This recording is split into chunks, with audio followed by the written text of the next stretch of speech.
Good day, everyone. My name is Icy Elliot. I am Raquel Salazar. Sabale Rachel. I am Mario Rolongi, Clifford Zay Cervantes. And I am Rameles Pablo. Module 2 is study number 4. The Green Revolution in the Philippines. So good day, everyone.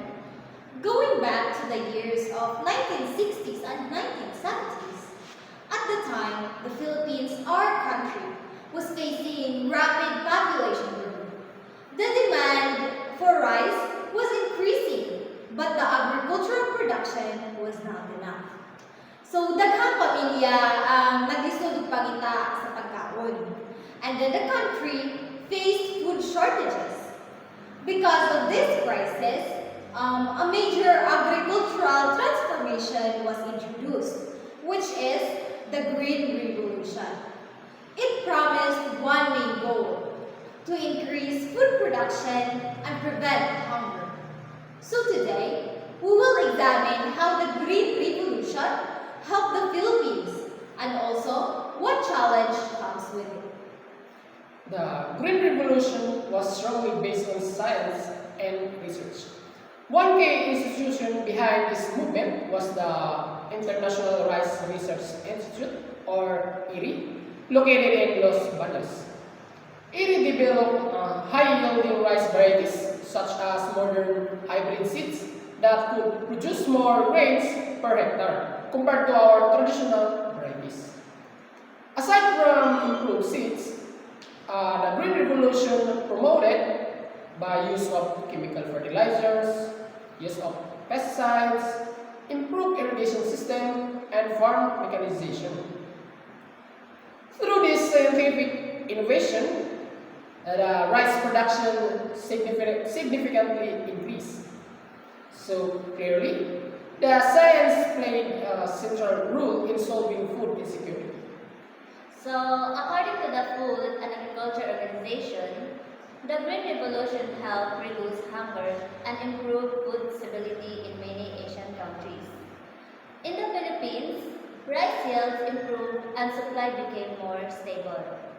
So, mas daghan ang harvest, mas sigurado ang supply sa merkado.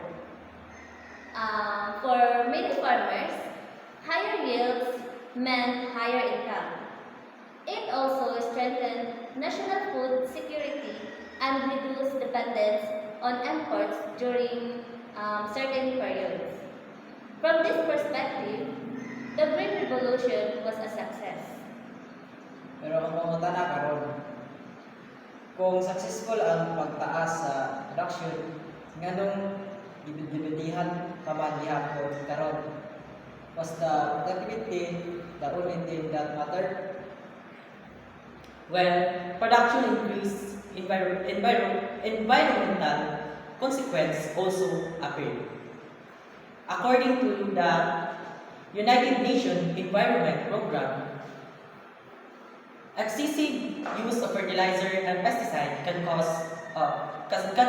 of soil degradation, water pollution, and long-term damage to ecosystem. Over time, some farmers noticed that soil fertility declined without the continuous chemical inputs na akong issue na monocropping na meaning one types of crop ra appearing nila ginatanom which reduce biodiversity and increase vulnerability to pests. So, while short-term yield improve, long-term sustainability become a concern. There were also social impacts.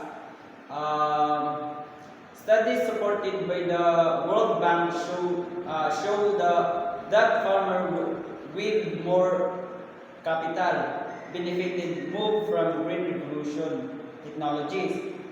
Large landowners could afford fertilizer, irrigation system, and machinery.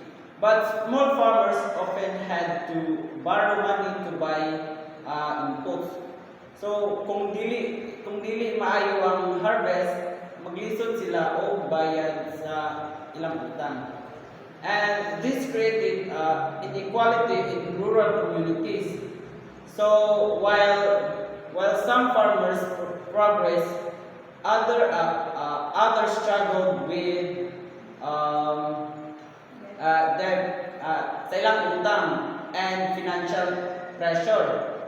From the science, technology, and society perspective, the Green Revolution shows that technology is not purely positive or negative. So, science increased productivity. Government policies reported modernization, but society experienced mixed results. Some benefits, some were left behind. The environment experienced stress. So, the Green Revolution teaches us an important lesson. Increasing food supply is important, but sustainability and equality are equally important also. So, kung mag-focus lang ta sa productivity, bisan base nakalimot ta nga kanang sa ang atong kalibutan o ang atong kaitaan is naapektuhan sa. So together, through Through our